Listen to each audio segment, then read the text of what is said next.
Right now আমাদের দেশে Infinix কিন্তু লঞ্চ করে দিয়েছে তাদের হট 70 প্রো, তাও 8128 অফিসিয়াল র্যাম ভ্যারিয়েন্টে। ভালো লাগার বিষয় ছিল এটা আপনাকে ব্যাকে ম্যাট্রিক্স একটা ক্যামেরা ফার্ম থেকে শুরু করে 5 ডিসপ্লের সাথে মিডিয়াটেকের ডায়মেনসিটি 7100 মতন চিপসেট সহ সনির 50 মেগাপিক্সেলের সেন্সর আমাদেরকে অফার করছে। প্রাইস পয়েন্টটা আগে ক্লিয়ার করে দিই যাতে আপনাদের বুঝতে সুবিধা হয়। 8128 দেশের বাজারে অফিসিয়াল র্যাম ভ্যারিয়েন্টে 37,000 টাকার মধ্যেই অ্যাভেলেবেল রয়েছে।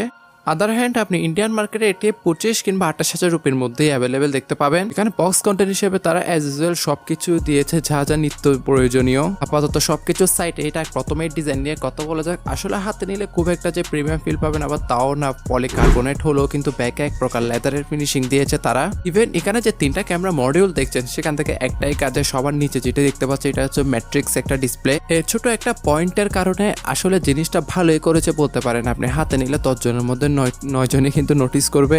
এটা প্রথমে আপনাকে সময় দেখাবে, দ্বিতীয়ত আপনার নোটিফিকেশন আসলে পপ আপ হবে, আপনি নিজের মতন কাস্টমাইজেশন করতে পারবেন। ভালো ব্যাপার ছিল। অন্যদিকে আমাদের দেশের পলিউশনের যে অবস্থা, এমনিতেই তো স্মার্টফোনগুলো ময়লা হয়ে যায়, আর ময়লা হয়ে গেলে কিন্তু আপনি এটা ধুয়ে ফেলতে পারবেন যেহেতু IP68 এর রেটিং রয়েছে। বাই দা ওয়ে জোকসে পার্ট, তাই বলে এক্সট্রিমলি কোনো আবার টেস্ট করতে যায় না। ওভারঅল ডিজাইন কোয়ালিটিটা আপনার কেমন লেগেছে? আমার সিম্পলের মধ্যে ভালোই লেগেছে।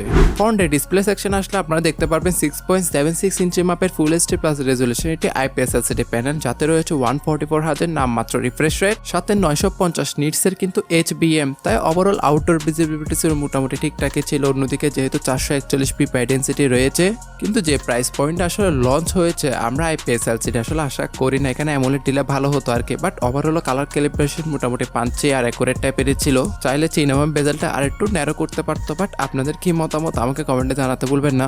পাশাপাশি আরো বড় দুঃখের বিষয় হচ্ছে আপনারা সম্পূর্ণ ভিডিওটা দেখে যান কিন্তু লাইক এবং সাবস্ক্রাইব কোনোটাই করেন না বস। নিচে সম্পূর্ণ ফ্রিতে লাইক আর সাবস্ক্রাইব বাটন দেওয়া আছে, দেখে না থাকলে একটু মোবাইলটা মুছে নেন, দেখতে পারবেন। ওকে, প্ল্যাটফর্ম সেকশনের কথা বলার আগে আমরা তার OS কিংবা UI সেকশনটা নিয়ে আলোচনা করতে চাই। Out of the box Android 16 এর সাথে আসলো মেজর 3 বছরের আপডেট এখানে দেওয়া হবে। সাথে আপনি XOS 16 কে দেখতে পারবেন। মোটামুটি ইনফিনিক্সের UI বলে কথা, কিছু ফ্রি ইনস্টল অ্যাপ এবং অ্যাডস রয়েছে, চাইলে আনইনস্টল কিংবা অফ করে দেওয়া যায়। SoC সেকশনে এবার আমরা দেখতে পারবো মিডিয়াটেকের ডায়মেনসিটি 7100, যেটা 6nm নডের উপর তৈরি। যথেষ্ট অক্টাকোর একটা প্রসেসর, ফলে পাবজির মতন গেম আমরা 90 FPS রেখে প্লে করতে পারছিলাম, বাট 60 FPS রেখে প্লে করলে কিছুটা বেটার রেজাল্ট পাচ্ছিলাম আর কি।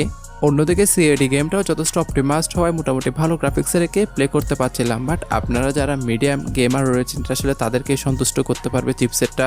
সাথে ডে বাই ডে মাল্টিটাস্কিং থেকে শুরু করে টুকটাক লেভেলের হেভিলি ইউজিং বলুন কিংবা ক্যাজুয়াল টাইপের গেমিং বলুন, আপনাকে এটা মোটামুটি ভালোভাবে হ্যান্ড ওভার করে দেবে। যেহেতু প্রাইমারি র্যাম ভ্যারিয়েন্টে 8GB, কারণ এতে LPDDR4X এর র্যাম আর UFS 2.2 এর স্টোরেজ টাইপ দেওয়া হয়েছে। সে বিবেচনায় আবার রিড এবং রাইটের স্পিডটাও আপনি ভালো পেয়ে যাবেন। AI বাটনের একটা কথা শুরুর দিকে বলেছিলাম যে এর ফ্রেমে দেওয়া হয়েছে একটা এক্সট্রা AI বাটন, যেটা দেখতে আসলে ইউনিক মনে হচ্ছিল কিছুটা। এক কথায় এটা ক্লিক করার পর আপনি 6টা AI দেখতে পারবেন, যে কোনো একটাকে আপনি সিলেক্ট করে রাখতে পারবেন। That's it.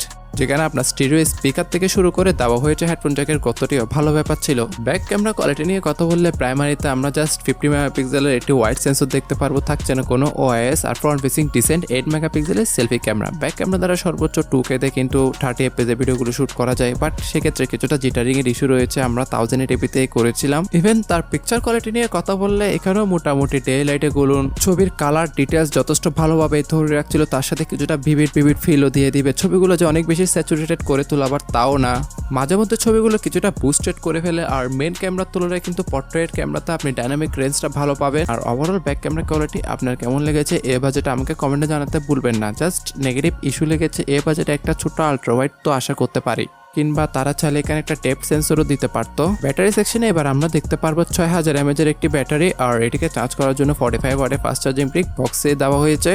ইভেন এটি আপনার 10 ওয়াটের রিভার্স ওয়াট চার্জিং থেকে শুরু করে বাইপাস চার্জিং এরও সমর্থন করে। তাই চার্জিং বিবেচনায় আপনাকে মোটামুটি চিন্তা করতে হবে না, 1-1.5 দিনের মতন কাছাকাছি ব্যাটারি ব্যাকআপ ইজিলি পেয়ে যাবেন, তাও একদমই নর্মাল কিংবা বেসিক ইউজে। আর SOT পাবেন 6-7 ঘন্টা মতো।